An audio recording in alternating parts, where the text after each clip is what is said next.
Files go. I've been saying this for a long time. Bad news doesn't get better with age. I'm not quite sure what's in there. These should have been released as soon as President Trump got elected. He can't. Welcome to Civic Current. If clarity, truth, and democracy matter to you, hit subscribe and help grow this informed community. In this moment, even Trump's own allies struggle to defend him. Ana Navarro calls out his attacks on women journalists, asking legitimate questions about Epstein. A CNN panel member highlights the irony of Trump sitting beside Mohammed bin Salman, a leader tied to the Khashoggi killing. And when former Obama advisor David Axelrod adds context about Trump's long pattern with women, something unexpected happens. Trump ally David Urban admits there's no excuse for the president's outburst, and that the Epstein files should have been released years ago. A rare crack in the usual defense, and a reminder that accountability still matters. I sometimes feel like we've gotten numb to the fact that this is Donald Trump's normal. But this is not normal, and it is not acceptable. To attack the press for these were very legitimate questions.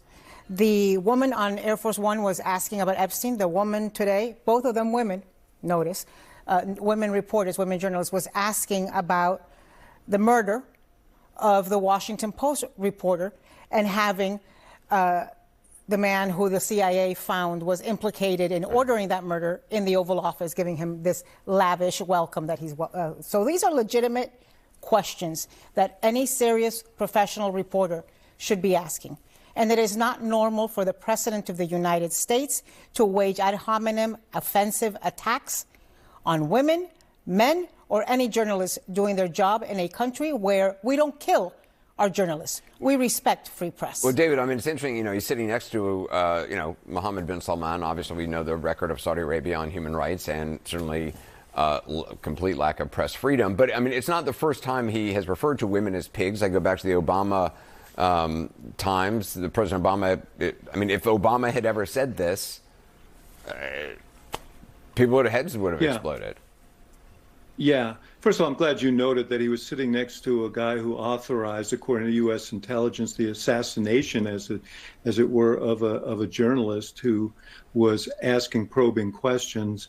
And I don't think the president feels that is an appropriate role for journalists, that journalists should be subservient to the people they're covering. But the bigger thing is we're talking about sort of sexism in his dealings with women, and he has been, in reference to women politicians, women journalists, he's been very consistent in his demeaning language.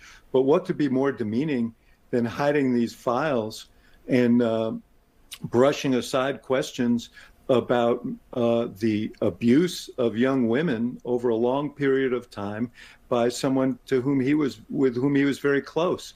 I think, that, as distasteful as the rest of it is, this is a really hideous thing. And this is what he's still wrestling with tonight, even with the vote of the Congress today. David Urban, I hate to have you on here to ask you this question, but it's... Anderson, why do you give me all the easy ones, buddy? Yeah, quiet piggy. I don't know.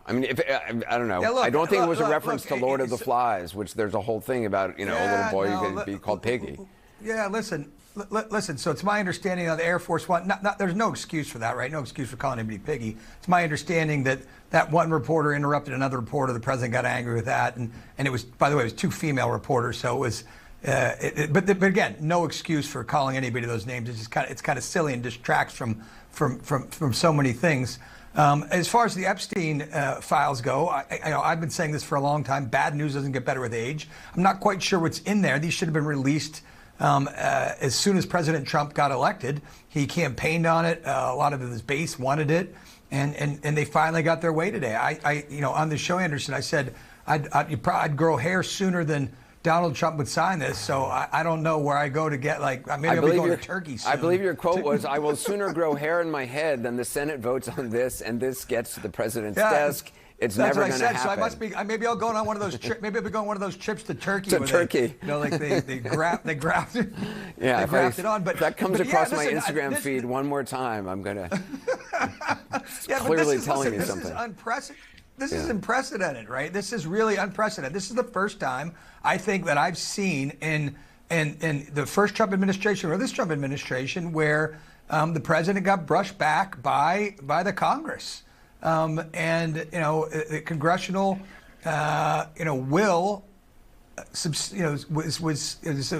took precedence over the president's political power. I do just want to bring it back to this piggy thing, because I remember a couple of weeks ago, Anna, or days ago, the time is truncated, when he was turning to some guy, a female reporter, was trying to ask him a question, and he was saying to the guy, like, I just like to watch her talk, like just completely dismissing this person. And I know DEI is not allowed anymore, and I know diversity and actually treating people with decency and human kindness is not what's popular today in some quarters, but I just don't understand how.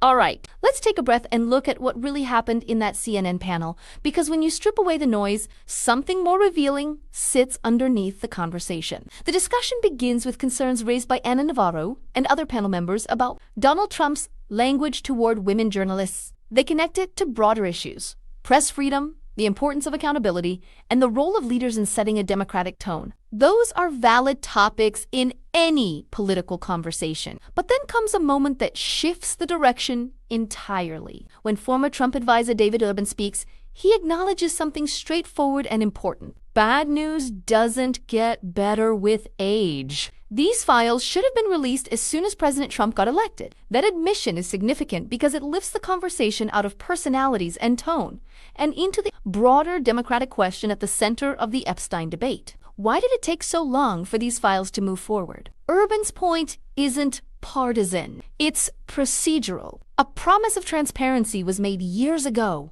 and the public continued to wait. And now that Congress has acted with strong bipartisan support, the issue has become bigger than any single political figure. That's the real tension inside this panel. The difference between a debate focused on language and a debate focused on transparency.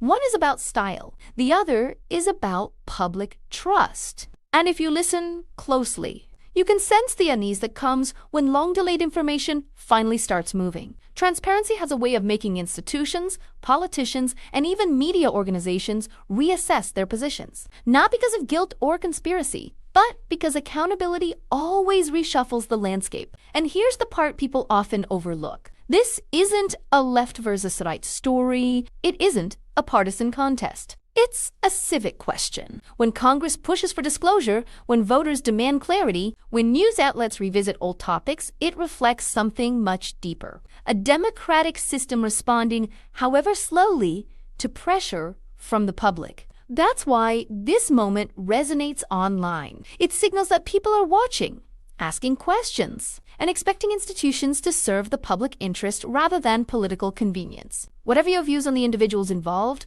the principle remains the same. Transparency strengthens democracy, and the expectation being voiced across the political spectrum is simple. Let the documents speak for themselves. No speculation. No assumptions. Just facts released in full accordance with the law so the public can evaluate them responsibly. If you're watching this, I'd love to hear your thoughts. Should the Epstein materials be released with minimal redactions? And how do you think Congress should balance transparency with legal and privacy considerations? Your perspective helps guide conversations like this. If you're new here, like the video, subscribe, and stay engaged. This is Civic Current clarity, accountability, and calm in a noisy world.